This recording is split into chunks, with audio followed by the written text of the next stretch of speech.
नमस्कार, स्वागत है एक बार पुनः मेरे YouTube channel S Kumar Hindi वाला।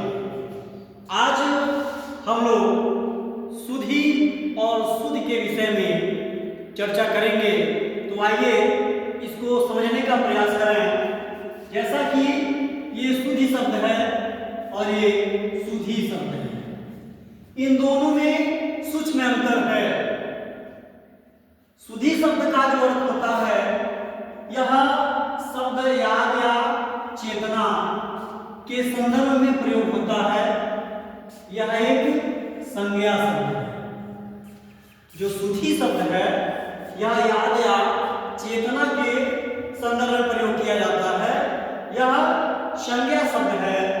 इसका अर्थ होता है किसी को याद करना, स्मरण करना, सुध लेना, होश या चेतना से।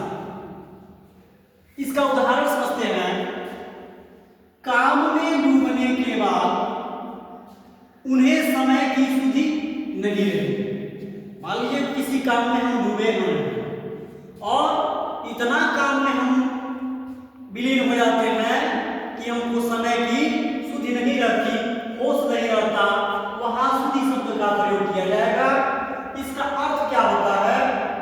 यह अर्थ होश या ज्ञान से संबंधित है। दूसरा पॉइंट इसका समझने का प्रयास करेंगे। वर्षों बाद आज तुम्हारी सुधि आई है, यह अर्थ याद करने से है। अब हम लोग सुधि शब्द समझेंगे।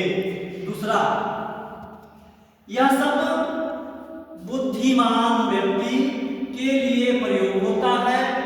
यह विशेषण और संज्ञा दोनों रूपों में आता है, जिसमें बड़ी की मात्रा लगी होती है। इसका अर्थ समझेंगे। इसका अर्थ है विद्वान, बुद्धिमान, पंडित, समझदार, अच्छी बुद्धि वाला। अब इसका उदाहरण समझने का प्रयास करेंगे। इस सभा में अनेक सुधीजन उपस्थित हैं। इसका अर्थ क्या होगा? यह अर्थ विद्वान लोगों से है। सभा में चूंकि बहुत सारे लोग आते हैं, उन्हें बहुत सारे विद्वान होते हैं, यहां इस सुधि शब्द का प्रयोग होगा। दूसरा पहलू इसका क्या है? सुधि पाठक इस काव्य की गहराई को समझ सकते हैं। यह अर्थ समझदार शब्द से संबंधित है और जिसका सूक्ष्म और अर्थ समझते हैं। सुधि का मतलब होता है सुध बुद्ध, होश या याद आना। सुधि का अर्थ होता है बुद्धि, ज्ञानी व्यक्ति से। नोट, ज्ञानी या विद्वान व्यक्ति समाज में बड़ा होता है, इसलिए इसमें बड़ी ई की मात्राएं लगाई जाती हैं। नमस्कार।